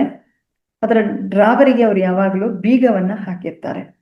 ಇವರು ಹೀಗೆ ಕೂತ್ಕೊಂಡು ನೋಡುವಾಗ ಇವರಿಗೆ ಅಷ್ಟು ದಿನ ನೋಡದೇ ಇರೋದು ಆ ದಿನ ಆ ಟೇಬಲ್ನ ಮೇಲೆ ಇವರ ಕಾನ್ಸಂಟ್ರೇಷನ್ ಹೋಗುತ್ತೆ. ನೋಡ್ಬಿಟ್ಟು ಅವರಿಗೆ ಆಶ್ಚರ್ಯ ಆಗಿದೆ, ಈ ಡ್ರಾವರ್ ಯಾವಾಗ್ಲೂ ಬೀಗ ಹಾಕಿರುತ್ತೆ, ಇದು ಏನಿರ್ಬೋದು ಇದ್ರೊಳಗೆ ಅಂತ ಹೇಳತಕ್ಕಂಥ ಒಂದು ಕುತೂಹಲ ಅವರಿಗೆ ಕಾಣುತ್ತೆ. ಇವರು ಆ ದಿನ ಏನಾಗುತ್ತಂದ್ರೆ, ಅವ್ರ ತಂದೆ ಬೀಗವನ್ನ ಹಾಕಿದ್ದಾರೆ, ಆದ್ರೆ ಕೀಯನ್ನಲ್ಲೇ ಬಿಟ್ಟು ಹೋಗಿದ್ದಾರೆ. ಅದರೊಳಗೆ ಇವರು ದಿಟ್ಟಿಸಿ ನೋಡ್ತಾರೆ, ಏನಿರ್ಬಹುದು, ಇದನ್ನ ನಾನು ನೋಡ್ಬಹುದಾ ಅಂತ ಹೇಳತಕ್ಕಂಥದ್ದು ಇವರಿಗೆ ಮನಸ್ಸಿನಲ್ಲಿ ಆಲೋಚನೆ ಆಗುತ್ತೆ. ಜೊತೆಗೆ ಇದೇ ಒಂದು ಸದಾವಕಾಶ, ತಂದೆ ಮನೆಯಲ್ಲಿಲ್ಲ, ಬೀಗದ ಕೈ ಅಲ್ಲೇ ಡ್ರಾಯರ್ನಲ್ಲೇ ಇದೆ, ಹಾಕಿದ್ರು ಕೀಯನ್ನ ತೆಗೆದು ಇಟ್ಟಿಲ್ಲ, ನಾನು ಹೇಗಾದ್ರೂ ಮಾಡಿ ನಾನು ಇದನ್ನ ತೆಗಿಬೇಕು ಅಂತ ಮನ್ಸಾಗುತ್ತೆ. ಅಷ್ಟರಲ್ಲಿ ಅವರಿಗೊಂದು ಫೀಲಿಂಗ್ ಆಗುತ್ತೆ, ಆ ಟೇಬಲ್ಲೇ ನನ್ನನ್ನ ಕರಿತಾ ಇದೆ, ಆ ಡ್ರಾಯರ್ ನನ್ನನ್ನ ಕರಿತಾ ಇದೆ ಹೇಳತಕ್ಕಂಥ ಒಂದು ಅವರಿಗೆ ಫೀಲಿಂಗ್ ಆಗುತ್ತೆ. ಅವ್ರೇನ್ ಮಾಡ್ತಾರಂತಂದ್ರೆ ಅಲ್ಲಿ ಹೋಗಿ ಕ್ಷಣಾರ್ಧದಲ್ಲೇ ಹೋಗಿ ಆ ತಂದೆಯ ಕುರ್ಚಿಯಲ್ಲಿ, ಆ ಟೇಬಲ್ ಪಕ್ಕದಲ್ಲಿ ಇದ್ದಂತ ಕುರ್ಚಿಯಲ್ಲಿ ಕೂತು ಡ್ರಾವರ್ನ ಕೀಯನ್ನ ತೆಗೆದು ಅವರು ಅದನ್ನ ಓಪನ್ ಮಾಡ್ಲಿಕ್ಕೆ ಪ್ರಯತ್ನವನ್ನ ಮಾಡ್ತಾರೆ. ಆ ಡ್ರಾಯರ್ ಓಪನ್ ಆಗುತ್ತೆ.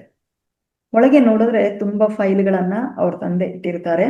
ದಪ್ಪ ದಪ್ಪದ ಲೆಕ್ಕ ಪುಸ್ತಕಗಳನ್ನ ಸಹ ಇಟ್ಟಿರ್ತಾರೆ. ಕೆಲವು ಬಿಲ್ಲುಗಳು, ಕೆಲವು ಸ್ಟ್ಯಾಂಪ್ ಪ್ಯಾಡ್ಗಳು, ಒಂದು ಒಳ್ಳೆಯ ಚಂದದ ಹಳೆಯ ಪಾರ್ಕರ್ ಪೆನ್ನು, ಇಂಥದನ್ನೆಲ್ಲ ಪೆನ್ಸಿಲ್ಗಳು, ಇಂಥದನ್ನೆಲ್ಲ ಅವರು ಡ್ರಾಯರ್ ಅಲ್ಲಿ ನೋಡ್ತಾರೆ. ಆಮೇಲೆ ಸುತ್ತಮುತ್ತ ಒಮ್ಮೆ ನೋಡ್ತಾರೆ, ಅಂದ್ರೆ ಯಾರಾದ್ರೂ ಇದ್ದಾರಾ ನನ್ನನ್ನ ನೋಡ್ತಾ ಇರತಕ್ಕಂಥವ್ರು ಅಂತ. ಯಾರು ಇಲ್ಲ ಅಂತ ಹೇಳತಕ್ಕಂಥನ್ನ ಖಚಿತಪಡಿಸ್ಕೊಂಡು ಅವರು ಮತ್ತೆ ಅದನ್ನ ಹೊಕ್ಕಿ ನೋಡ್ತಾರೆ, ಕೈ ಹಾಕ್ತಾರೆ. ಫೈಲುಗಳ ದಪ್ಪದೊಂದು ಅಟ್ಟಿಯ ಕೆಳಗೆ 2 ಪುಸ್ತಕಗಳನ್ನು ಅವರು ನೋಡ್ತಾರೆ. ಒಂದು ಕಿತ್ತಳೆ ಬಣ್ಣದ ಕವಚದ ಜಪಯೋಗ ಮತ್ತು ಗಾಯತ್ರಿ ಅಂತ ಹೇಳತಕ್ಕಂಥ ಹೆಸರಿನ ಒಂದು ಪುಸ್ತಕ, ಒಂದು ಕಿರುಹೊತ್ತಿಗೆ. ಇನ್ನೊಂದು ಯೋಗವನ್ನ ಕುರಿತು ಸಚಿತ್ರ ಪುಸ್ತಕ, ಅದರಲ್ಲಿ ಯೋಗದ ಭಂಗಿಗಳ ಚಿತ್ರ ಇರತಕ್ಕಂಥ ಇನ್ನೊಂದು ಪುಸ್ತಕ. ಈ 2 ಪುಸ್ತಕಗಳನ್ನು ಅವರು ನೋಡ್ತಾರೆ. ಈ ಪುಸ್ತಕದಲ್ಲಿ ಅಂಗ ಸಾಧನೆಯ ಕಸರತ್ತುಗಳಂತೆ ಕಾಣುವ ಭಂಗಿಗಳಲ್ಲಿ ಒಬ್ಬರ ಹಲವಾರು ಚಿತ್ರಗಳಿದ್ವು. ಯಾಕಂದ್ರೆ ಅವ್ರಿಗೆ ಅಷ್ಟವರೆಗೂ ಈ ಯೋಗ ಇದೆಲ್ಲ ಅವರಿಗೆ ಗೊತ್ತಿರಲಿಲ್ಲ. ಸೊ ಈ ಪುಸ್ತಕವನ್ನ ನೋಡಿದಾಗ ಅವರಿಗೆ ವಿವಿಧ ಭಂಗಿಯಲ್ಲಿ ಇರತಕ್ಕಂತಹ ಚಿತ್ರಗಳನ್ನ ಇವರು ಕಾಣ್ತಾರೆ. ಅವೆರಡರಲ್ಲಿ ಆ ಕಿರುಹೊತ್ತಿಗೆ ಬರೆದವರು ಸ್ವಾಮಿ ಚಿನ್ಮಯಾನಂದ ಅಂತ ಅದರಲ್ಲಿ ಇರ್ತದೆ. ಆಥರ್ ಅಂತ ಹೇಳ್ತಾರಲ್ಲ ಲೇಖಕರು, ಚಿನ್ಮಯಾನಂದ ಖ್ಯಾತ ವೇದಾಂತ ಗುರುಗಳು ಎಂದು ಆಮೇಲೆ ಅವರಿಗೆ ತಿಳಿಯಿತು. ಆ ಹೊತ್ತಿಗೆ ಅವರಲ್ಲಿ ಕಂಡು ಹಿಡಿದ ಪುಸ್ತಕಗಳಿಂದ ರೋಮಾಂಚನಗೊಂಡ್ರು. ತಂದೆಯವರಿಗೆ ತಿಳಿಯದಂತೆ ಆ ಪುಸ್ತಕಗಳನ್ನ ಎತ್ತಿಕೊಳ್ಳುವ ಮಾರ್ಗವನ್ನ ಅವರು ಹುಡುಕಿದ್ರು. ಇವ್ರ ತಂದೆ ಬಗ್ಗೆ ಹೇಳ್ಬೇಕು ಅಂತಂದ್ರೆ, ಇವ್ರ ತಂದೆ ಕಟ್ಟಡದ ಕಾಂಟ್ರಾಕ್ಟರ್ ಆಗಿದ್ರು. ಆದರೆ ಅದು ಒಂದು ಜೀವನಾಧಾರದ ಕಸುಬಾಗಿತ್ತು. ಅವರ ಮುಖ್ಯ ಆಸಕ್ತಿ ಏನು ಅಂತಂದ್ರೆ ದೇಹದಾರ್ಢ್ಯ. ಅಂದ್ರೆ ನಾವೀಗ ಕುಸ್ತಿಪಟು ಅಥವಾ ಏನ್ ಹೇಳ್ತೀವಿ ರಸ್ಲರ್ ಈಗೆಲ್ಲ ಹೇಳ್ತೇವಲ್ಲ ಅಂಥದ್ದು. ಅವರು ಕಲರಿ, ತಮಗೆಲ್ಲ ಗೊತ್ತಿರಬಹುದು, ಕೇರಳದಲ್ಲಿ ಕಲರಿ ಅಂತ ಹೇಳತಕ್ಕಂತಹ ಒಂದು ಅದು ನಿಶ್ಯತ್ರ ಕಾಳಗ, ಅಂದ್ರೆ ಏನು ಹಾಕೊಳ್ಳೋದಿಲ್ಲ, ಖಾಲಿ ಒಂದು ಮುಂಡನ ಕಟ್ಕೊಂಡವರು ಕಾಳಗವನ್ನ ಮಾಡತಕ್ಕಂಥದ್ದು. ಇದು ಕೇರಳದಲ್ಲಿ ಮಾತ್ರ ನಾವು ಕಾಣತಕ್ಕಂಥದ್ದು. ಮತ್ತು ಹಿಂದೂ ತತ್ವಶಾಸ್ತ್ರ ಮತ್ತು ಸಿನಿಮಾಕ್ಕೆ ಇವರು ಬಹಳ ಇಂಟ್ರೆಸ್ಟ್ ಅನ್ನ ತೋರಿಸ್ತಾ ಇದ್ರು. ಇವರು ಕೇರಳ ವಿಶ್ವವಿದ್ಯಾನಿಲಯದಿಂದ ಭಾರತೀಯ ತತ್ವಶಾಸ್ತ್ರದ ಐಚ್ಛಿಕದೊಂದಿಗೆ ಮಲಯಾಳ ಸಾಹಿತ್ಯದಲ್ಲಿ ಪದವಿಯನ್ನು ಪಡೆದವರು. ಇವರು ಒಳ್ಳೆ ಎಜುಕೇಶನ್ ಅನ್ನು ಸಹ ಪಡ್ಕೊಂಡಿದ್ರು. ವೇದಾಂತ ಮತ್ತು ಇತರ ಸಂಬಂಧಿತ ವಿಷಯಗಳಲ್ಲಿ ಅವರಿಗೆ ತುಂಬಾ ವಿಶೇಷವಾದ ಆಸಕ್ತಿ ಇತ್ತು. ಹಾಗಾಗಿ ಆ ವಿಷಯಗಳ ಕುರಿತು ಅವರು ಪ್ರಾಜ್ಞಾ ಪಂಡಿತರ ಪ್ರವಚನಗಳನ್ನ ಕೇಳತಕ್ಕಂಥ ಒಂದು ಪರಿಪಾಠವನ್ನ ಸಹ ಇಟ್ಕೊಂಡಿದ್ರು. ಧಾರ್ಮಿಕತೆ ಪ್ರಕಟವಾಗಿ ಕಾಣ್ತಾ ಇರಲಿಲ್ಲ. ಆದರೂ ತಮ್ಮ ಇಸ್ಲಾಂ ಮೂಲದ ಒಂದೇ ಒಂದು ಕುರುಹಾಗಿ ವರ್ಷಕ್ಕೆ 2 ಬಾರಿ ರಂಜಾನ್ ದಿನದಲ್ಲಿ ಮಾತ್ರ ಅವರು ಮಸೀದಿಗೆ ಹೋಗ್ತಾ ಇದ್ರು. ಅದು ಬಿಟ್ರೆ ಯಾವಾಗಲೂ ಶುಕ್ರವಾರ ಹೋಗುದು, ಮಂಗಳವಾರ ಹೋಗುದು, ಈ ತರದ ಪದ್ಧತಿ ಅವರಲ್ಲಿ ಇರ್ಲಿಲ್ಲ. 2 ಬಾರಿ ಒಂದು ವರ್ಷಕ್ಕೆ ಅವರು ಮಸೀದಿಗೆ ಹೋಗ್ತಾ ಇದ್ದಿತ್ತು. ಇಷ್ಟು ಬಿಟ್ರೆ ಅವರು ಹಾಯಾಗಿ ಇರತಕ್ಕಂಥವ್ರು.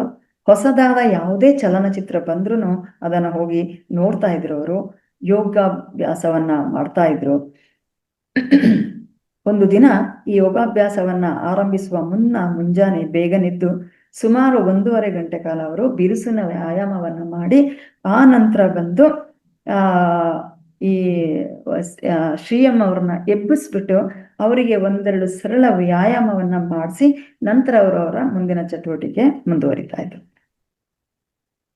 ಇವರಿಗೆ ಈ ತಂದೆಯ ಡ್ರಾಯರ್ನಲ್ಲಿ 2 ಪುಸ್ತಕ ಸಿಕ್ತಲ್ಲ, ಇದು ವ್ಯಾಯಾಮದ ಪುಸ್ತಕಕ್ಕಿಂತ ಹೆಚ್ಚು ಕಿತ್ತಳೆ ಬಣ್ಣದ ಹೊದಿಕೆಯ ಪುಸ್ತಕ ಇವರ ಗಮನವನ್ನ ಸೆಳೆಯಿತು. ಆದ್ರೆ 2ನ್ನು ಹೊರತೆಗೆಯಲು ನಿರ್ಧರಿಸಿದ್ರು. ಆಮೇಲೆ ಡ್ರಾಯರ್ ಅನ್ನ ಮುಚ್ಚಿ ಬೀಗ ಹಾಕಿ ಕೀಲಿಕೈಯನ್ನ ಯಾವ ರೀತಿ ಇತ್ತೋ ಅದೇ ರೀತಿಯಲ್ಲಿ ಅವರು ಸಿಕ್ಕಿಸ್ಬಿಟ್ಟು ಅವರು ರೂಮಿಗೆ ಬಾಗಿಲನ್ನ ಹಾಕೊಂಡು ಅವರು ಮಲಗುವ ಕೋಣೆಗೆ ಬರ್ತಾರೆ. ಅಲ್ಲಿಂದ ಅವರು ಸಾಮಾನ್ಯವಾಗಿ ತನ್ನ ಶಾಲೆಗೆ ತೆಗೆದುಕೊಳ್ಳುತ್ತಾ ಹೋಗತಕ್ಕಂಥ ಬ್ಯಾಗ್ ಇದೆಯಲ್ಲ ಅದರಲ್ಲಿ ಪುಸ್ತಕವನ್ನ ಇಟ್ಬಿಟ್ಟು ಮತ್ತೆ ಅಲ್ಲೇ ಆಟ ಆಡ್ತಾ ಕಾಲವನ್ನ ಕಳೀತಾ ಇದ್ರು, ಓದ್ಲಿಕ್ಕೆ ಪ್ರಾರಂಭವನ್ನ ಮಾಡಿದ್ರು. ಆದ್ರೆ ಈ ಪುಸ್ತಕ, ಈ 2 ಪುಸ್ತಕ, ಅವರು ಶಾಲೆಗೆ ಹೋಗ್ತಾ ಇದ್ದ ಪುಸ್ತಕವನ್ನ ಓದ್ತಾ ಇದ್ರು, ಆದ್ರೆ ಈ 2 ಪುಸ್ತಕವನ್ನ ಓದ್ಲಿಕ್ಕೆ ಅವರು ಅವಕಾಶವನ್ನ ಹುಡುಕ್ತಾ ಇದ್ರು. ಯಾಕಂದ್ರೆ ಯಾರಿಗೂ ಕಾಣದೆ ಇದನ್ನ ನಾನು ಓದಬೇಕು ಅಂತ ಹೇಳತಕ್ಕಂಥದ್ದು. ಮಧ್ಯಾಹ್ನ ಊಟವಾದ ನಂತರ ಚೀಲದೊಳಗಿಂದ ಸದ್ದಿಲ್ಲದೆ ಪುಸ್ತಕವನ್ನ ಅವರು ಹೊರತೆಗೆದು ಹಿತ್ಲಿಗೆ ಓಡಿದ್ರು. ತಂಗಿ ಅಲ್ಲೇ ಇದ್ರು, ಆದ್ರೆ ಅವರು ಹೋಮ್ವರ್ಕ್ ನಲ್ಲಿ ಮಗ್ನರಾಗಿದ್ದ ಕಾರಣ ಇವ್ರು ಯಾಕೆ ಓಡ್ತಾ ಇದ್ದಾರೆ ಅಂತ ಹೇಳತಕ್ಕಂಥವ್ರು ಗಮನಿಸಿರ್ಲಿಲ್ಲ. ಆದ್ರಿಂದ ಇವ್ರಿಗೊಂದು ಧೈರ್ಯ ಬಂತು, ಸೊ ನಾನು ಅಲ್ಲಿ ಓದತಕ್ಕಂಥ ಪುಸ್ತಕದ ಬಗ್ಗೆ ಇವರಿಗೆ ಏನು ಗೊತ್ತಾಗುದಿಲ್ಲ ಅಂತ ಹೇಳತಕ್ಕಂಥದ್ದು. ಮತ್ತೆ ಅವರು ಎಲ್ಲಿ ಬರ್ತಾರೆ, ಅದೇ ಹಲಸಿನ ಮರದ ಬುಡದಲ್ಲಿ ಬಂದು ಕುಳಿತು ಪುಸ್ತಕವನ್ನ ತೆಗಿತಾರೆ. ಇಲ್ಲಿ ಅವರಿಗೆ ಕನಸಿನಲ್ಲಿ ಕೇಳಿದ ಮತ್ತು ದೋಷ ಪೂರ್ಣವಾಗಿ ಆದರೂ ಪಠಿಸಲು ಯತ್ನಿಸಿದ ಮಂತ್ರ ಅಲ್ಲಿತ್ತು. ಅಂದ್ರೆ ಆ ಗುರುಗಳು ಮಕ್ಕಳೆಲ್ಲ ಸೇರ್ಕೊಂಡು ಮಂತ್ರವನ್ನ ಪಠಿಸ್ತಾ ಇದ್ರಲ್ಲ, ಅದೇ ಮಂತ್ರವನ್ನ ಅವರು ಈ ಪುಸ್ತಕವನ್ನ ತೆಗೆದಾಗ ಅದರಲ್ಲಿ ಅವರಿಗೆ ಕಾಣಿಸುತ್ತೆ. ಮೂಲ ದೇವನಾನಗರಿ ಲಿಪಿ ಓದಲು ಬಾರದಿದ್ರು ಆಗಷ್ಟೇ ಶಾಲೆಯಲ್ಲಿ ಹಿಂದಿ ಕಲಿಕೆ ಇದ್ದುದರಿಂದ ಆ ಲಿಪಿಯ ಪರಿಚಯವಾಗಿದೆ, ಯಾಕಂದ್ರೆ ಅದು ಹಿಂದಿಯಲ್ಲಿತ್ತು. ಸೊ ಅಲ್ಲಿ ಅವರಿಗೆ ಗಾಯತ್ರಿ ಮಂತ್ರ ಕಾಣುತ್ತೆ. ಓಂ ಭೂರ್ಭುವಸ್ವ ಇದೆಯಲ್ಲ, ಆ ಗಾಯತ್ರಿ ಮಂತ್ರ ಅವರಿಗೆ ಕಾಣುತ್ತೆ. ಹಿಂದಿನ ರಾತ್ರಿ ಕನಸಿನಲ್ಲಿ ಮಾಡಿದ ಪಠನ ಮಿದುನಿನಲ್ಲಿ ರಿಂಕಣಿಸುತ್ತಿರುವಂತೆಯೇ ಮಂತ್ರದ ಸರಿಯಾದ ರಾಗ, ಶ್ರುತಿ, ಲಯಗಳು ಹಿಡಿತಕ್ಕೆ ಸಿಗತೊಡಗಿದವು. ಇದನ್ನ ಓದ್ತಾ ಓದ್ತಾ ಅಲ್ಲಿ ಗುರುಗಳು ಹೇಳಿದ್ರಲ್ಲ, ನೀನು ಮನೆಯಲ್ಲಿ ಹೋಗ್ಬಿಟ್ಟು ಇದನ್ನ ಚೆನ್ನಾಗಿ ಪಠಣವನ್ನ ಮಾಡಿ ಕಲೆ ಅಂತ ಹೇಳತಕ್ಕಂಥದ್ದು, ಅದು ಇವರಿಗೆ ಇಲ್ಲಿ ಈ ಪುಸ್ತಕದಲ್ಲಿ ಸಿಕ್ತು. ಎಲ್ಲ ಮಕ್ಕಳು ಗುಹೆ ಒಳಗೆ ಹೇಗೆ ಪಠಣವನ್ನ ಮಾಡ್ತಾ ಇದ್ರು ಅದೇ ರೀತಿಯಲ್ಲಿ ಇವರು ಪಠಿಸ್ಲಿಕ್ಕೆ ಪ್ರಾರಂಭವನ್ನ ಮಾಡಿದ್ರು. ಏಕಾಂತ ಸ್ಥಳ ಸಿಕ್ಕಿದಾಗಲೆಲ್ಲ ಈ ಒಂದು ಮಂತ್ರದ ಪಠಣವನ್ನ ಅವರು ಅಭ್ಯಾಸ ಮಾಡೋದನ್ನ ಮುಂದುವರಿಸಿದ್ರು. ಸುತ್ತ ಜನರಿದ್ದ ಸಂದರ್ಭದಲ್ಲಿ ಮನಸ್ಸಿನಲ್ಲೇ ಅದನ್ನ ಪಠಣವನ್ನ ಮಾಡ್ತಾ ಇದ್ರು. ಇದು ಕೊನೆಗೆ ಏನ್ ಹೇಳ್ತದೆ ಅಂದ್ರೆ, ಬುದ್ಧಿಶಕ್ತಿಯನ್ನು ಉದ್ದೀಪನಗೊಳಿಸಲು ಕೋರಿ ಸೂರ್ಯ ದೇವನಿಗೆ ಸಲ್ಲಿಸುವ ಪ್ರಾರ್ಥನೆ ಎಂದು ಆ ಪುಸ್ತಕದಲ್ಲಿತ್ತು. ಈ ಗಾಯತ್ರಿ ಮಂತ್ರ ಅಂತ ಹೇಳತಕ್ಕಂಥದ್ದು ಬುದ್ಧಿಶಕ್ತಿಯನ್ನ ಉದ್ದೀಪನಗೊಳಿಸತಕ್ಕಂತಹ ಸೂರ್ಯ ದೇವನಿಗೆ ಸಲ್ಲಿಸುವ ಪ್ರಾರ್ಥನೆ ಅಂತ ಹೇಳತಕ್ಕಂಥದ್ದು ಅವರಿಗೆ ಅರ್ಥ ಆಯಿತು. ನಂತರ ಗುರುಗಳು ಮಂತ್ರದ ಅರ್ಥವನ್ನು ವಿಶ್ಲೇಷಿಸಿ ಹೇಳಿದರು. ಅವರು ಹೇಳಿದಂತೆ ಮಂತ್ರದಲ್ಲಿ ಬರುವ ಆದಿತ್ಯ ನಮ್ಮ ಅಂತರಾತ್ಮನಾದರೆ ಅದರ ಕೊನೆಯ ಸಾಲು ಹೇಳುವುದು ನನ್ನ ಬುದ್ಧಿಶಕ್ತಿಯನ್ನ ಉದ್ದೀಪಿಸು ಅಂತ ಹೇಳತಕ್ಕಂಥದ್ದು ತುಂಬಾ ಚೆನ್ನಾಗಿ ಅವರಿಗೆ ಅರ್ಥ ಆಯ್ತು. ಆ ನಂತರ ಇವರು, ನಾನು ನಿನ್ನೆ ಹೇಳಿದೆ, ಚಿಕ್ಕದಿಂದಲೂ ಇವರು ಕಾಲಿನ ಮೇಲೆ ಕಾಲು ಹಾಕಿ ಕುಳಿತುಕೊಳ್ಳತಕ್ಕಂಥ ಅಭ್ಯಾಸ ಇವರಿಗೆ ಇತ್ತು ಅಂತ. ಈ ಗಾಯತ್ರಿ ಮಂತ್ರದ ಪಠಣವನ್ನ ಮಾಡ್ಲಿಕ್ಕೆ ಪ್ರಾರಂಭ ಮಾಡಿದ ಮೇಲೆ ಇವರು ಪದ್ಮಾಸನದಲ್ಲಿ ಕೂತ್ಕೊಳ್ಳೋದಂತ ಅದನ್ನ ಅವ್ರು ಕಲ್ತ್ಕೊಂಡ್ರು, ಅದನ್ನ ಅಭ್ಯಾಸ ಮಾಡಿದ್ರು. ಕಾಲ್ ಮೇಲೆ ಕಾಲು ಹಾಕಿ ಕುಳಿತುಕೊಳ್ಳೋದನ್ನ ಬಿಟ್ರು. ಈ ಪುಸ್ತಕದಲ್ಲಿ ಅವರು ಮತ್ತೊಂದನ್ನ ನೋಡಿದ್ರು, ಏನು ಅಂತಂದ್ರೆ ಬುದ್ಧ ಪದ್ಮಾಸನದಲ್ಲಿ ಕೂತಿರತಕ್ಕಂಥ ಒಂದು ಚಿತ್ರಣವನ್ನ ಅವರು ನೋಡ್ತಾರೆ. ಹಾಗೆ ಅದೇ ಅಭ್ಯಾಸವನ್ನ ಮಾಡುತ್ತಾ ಅವರು ಪದ್ಮಾಸನದಲ್ಲಿ ಕೂತ್ಕೊಳ್ಳತಕ್ಕಂಥದ್ದು, ಅದೇ ಆಸನವನ್ನ ಮಾಡುತ್ತಾ ನಾನೇ ಬುದ್ಧ ಎಂದು ಅವರು ಕಲ್ಪಿಸ್ಕೊಳ್ತಾ ಇದ್ರು. ಒಂದು ದಿನ ಅವರ ಉಗ್ರಾಣ ಕೋಣೆಯಲ್ಲಿದ್ದ ಹಳೆಯ ಮರದ ಕಪಾಟಿನ ಮೇಲೆ ಪದ್ಮಾಸನದಲ್ಲಿ ಕುಳಿತಿದ್ದವ ಅಮ್ಮನ ಕೈಯಲ್ಲಿ ಸಿಕ್ಕಿಬಿದ್ದೆ. ಯಾಕಂದ್ರೆ ಅವರ ಅಜ್ಜಿ ಮತ್ತೆ ತಾಯೆಲ್ಲ ಹೇಳ್ತಾ ಇದ್ರು, ಈ ಹಿಂದೂ ಧರ್ಮದ ಬಗ್ಗೆ ಇರತಕ್ಕಂಥದನ್ನ ನೀನು ಅಭ್ಯಾಸ ಮಾಡಬಾರ್ದು, ಹಿಂದೂಗಳ ಮನೆಗೆ ಹೋಗ್ಬಾರ್ದು, ಹಿಂದೂಗಳ ಮನೆಯಲ್ಲಿ ಊಟವನ್ನ ಮಾಡಬಾರ್ದು, ಪ್ರಸಾದವನ್ನ ತಗೋಬಾರ್ದು ಅಂತ. ಬಟ್ ಒಂದಿನ ಇವರು ಪದ್ಮಾಸನದಲ್ಲಿ ಈ ತರ ಕುಳಿತು ಇವರು ಪಠಣವನ್ನ ಮಾಡುವಾಗ ತಾಯಿ ಕೈಗೆ ಸಿಕ್ಕಿಬಿದ್ರು. ಅವ್ರು ಕೇಳ್ತಾರೆ, ನಿನಗಿದನ್ನ ಯಾರು ಹೇಳ್ಕೊಟ್ರು ಅಂತ ಹೇಳತಕ್ಕಂಥದ್ದು. ಅವ್ರು ಹೇಳ್ತಾರೆ, ಯಾರೂ ಇಲ್ಲ ಅಂತ. ಅದಕ್ಕೆ ಅವರು ಹೇಳ್ತಾರೆ, ಅದು ಯೋಗ ಅಂತ. ಅಂದ್ರೆ ಅವರಿಗೆ ಸಹ ಗೊತ್ತಿತ್ತು ಅದು ಯೋಗಕ್ಕೆ ಸಂಬಂಧಪಟ್ಟಂಥದ್ದು ಅಂತ. ಆಮೇಲೆ ಅವರು ಅದನ್ನಷ್ಟೇ ಹೇಳ್ಬಿಟ್ಟು ಅವ್ರು ಹೋಗ್ಬಿಟ್ರು. ತಂದೆ ಯಾವತ್ತೂ ಈ ಪುಸ್ತಕಗಳ ಬಗ್ಗೆ ವಿಚಾರವನ್ನ ಮಾಡಿರ್ಲಿಲ್ಲ, ಇವ್ರ ಹತ್ರ ಕೇಳಿರ್ಲಿಲ್ಲ. ಅದಕ್ಕೆ ಇವರಿಗೊಂದು ಧೈರ್ಯ ಆಯ್ತು, ನನ್ನ ತಂದೆಗೆ ನಾನು ಈ ಪುಸ್ತಕವನ್ನ ಡ್ರಾಯರಿಂದ ತೆಗೆದು ಗೊತ್ತಿಲ್ಲ, ನಾನು ಕದ್ದು ಮುಚ್ಚಿ ಇದನ್ನ ಪಠಣವನ್ನ ಮಾಡೋದೆಲ್ಲ ಅವರಿಗೆ ಗೊತ್ತಿಲ್ಲ ಅಂತ ಹೇಳತಕ್ಕಂಥದ್ದು. ಒಂದು ದಿನ ಯಾರು ಇಲ್ಲದನ್ನ ಖಚಿತಪಡಿಸ್ಕೊಂಡು ಮೆಲ್ಲಗೆ ಆ ಡ್ರಾಯರ್ ಅನ್ನ ತೆಗೆದು ಈ ಪುಸ್ತಕವನ್ನ ವಾಪಸ್ ಇಡಬೇಕಲ್ಲ, ಅಪ್ಪನ ಆಗಮನಕ್ಕೆ ಬರುವ ಮೊದ್ಲೇ ಅಂತ ಹೇಳ್ಕೊಂಡು ಹೋಗಿ ಡ್ರಾಯರ್ ಅನ್ನ ತೆಗೆದು ಹಾಗೆ ಮೊದಲು ಹೇಗೆ ಇತ್ತು ಅಲ್ಲೇ ಈ ಪುಸ್ತಕಗಳನ್ನ ಇಡ್ತಾರೆ. ಆದ್ರೆ ಆ ದಿನ ಬೆಳಗಿನ ಒಂದು ಉಪಹಾರವನ್ನ ಮಾಡಿದ ನಂತರ ತಂದೆ ಕೇಳ್ತಾರೆ, ನೀನು ನನ್ನ ಡ್ರಾಯರಿಂದ 2 ಪುಸ್ತಕವನ್ನ ತೆಗ್ದಿಯಲ್ಲ, ಇದನ್ನ ಯಾರದೇ ಸರಿಯಾದ ಮಾರ್ಗದರ್ಶನ ಇಲ್ಲದೆ ಅಭ್ಯಾಸ ಮಾಡಬೇಡ. ಯೋಗಾಭ್ಯಾಸ ಮಾಡಬೇಕು ಅಂತಿದ್ರೆ ನೀನು ಒಂದು ಗುರುವಿನ ಮಾರ್ಗದರ್ಶನದಲ್ಲಿ ಮಾಡು. ನಾಳೆ ಯೋಗದಲ್ಲಿ ನನಗೆ ಸಹಾಯ ಮಾಡಲಿಕ್ಕೆ ಪೂರ್ವಕೋಟೆಯ ಶ್ರೀ ಶರ್ಮಾ ಎಂಬುವರು ಬರ್ತಾರೆ. ಒಂದು ವೇಳೆ ನಿನಗೆ ಅವರನ್ನ ಭೇಟಿ ಮಾಡಬೇಕು ಅಂತ ಆಸಕ್ತಿ ಇದ್ರೆ ನೀನ್ ನಾಳೆ ನನ್ನೊಟ್ಟಿಗೆ ಬಾ ಅಂತ. ಇವರಿಗೆ ಬಹಳ ಒಂಥರ ಆಶ್ಚರ್ಯ ಆಗುತ್ತೆ.